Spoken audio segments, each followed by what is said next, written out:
বন্ধুরা, এখনো স্নান হয়নি গো। দোকান থেকে সে রান্না বান্না যেটুকু বাকি ছিল করেছি, অনেকটাই বাকি ছিল। তারপর অনেক কাজ করেছি আজকে। এখন স্নান করতে যাব, সব কাজ সারলাম।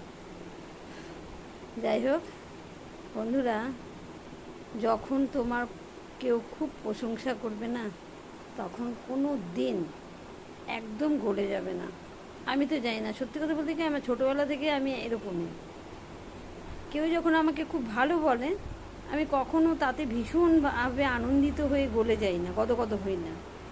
তার কারণ এই যে আমাকে ভালো প্রশংসা করছে, হ্যাঁ, মাথায় তুলছে, পরক্ষণেই কিন্তু সেই ব্যক্তিটি হয়তো তোমাকে একদম ঝেড়ে ফেলবে মাথার থেকে। যখন তার মানে কোনো ব্যাপারে তার স্বার্থে ঘা লাগবে, হয়তো তুমি কিছু বুঝতেই পারছো না, তুমি তোমার নর্মাল যেরকম জীবনযাপন করছো সেরকমই করছো, কিন্তু কোনো একটা কথায় বা কোনো একটা কাজে তার মনে হলো যে তার স্বার্থে ঘা লাগলো, তখন কিন্তু তোমাকে একদম মাথা থেকে ঝেড়ে ফেলে দেবে।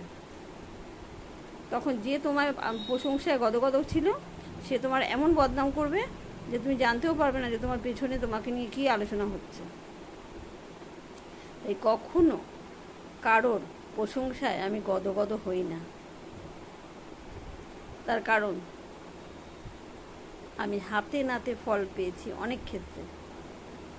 আজ থেকে 26, 27, 28 বছর আগে যারা আমাকে অনেক ভালোবাসা নজরে দেখতো, ভালো চোখে দেখতো, 26, 27 বছর পর যখন আবার রিটার্ন আসি না, তারাই পাল্টে গেছে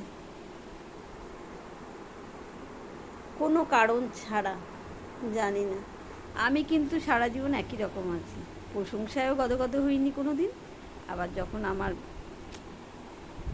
মাথা থেকে ঝেড়ে ফেলে দিচ্ছে, তখনও আমি বিশাল দুঃখিত হই না।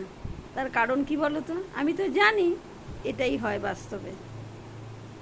এই কখনো মাথায় উঠিও না, নামিও না। কে ওঠাচ্ছে কে নামাচ্ছে আমি জানি না, আমি উঠি না। আমি অত সিঁড়ি বেয়ে বেয়ে উঠতে পারি না, পায়ে ব্যথা। তাই আমি নিচেই থাকতে ভালোবাসি। মাটির মানুষ, আমি মাটির সঙ্গেই মিশে থাকবো। যে ভালোবাসবে কুড়িয়ে নেব, আর যে দুচ্ছাই করবে তাকেও বলবো তুমি ভালো থেকো। আমি এরকমই মানুষ।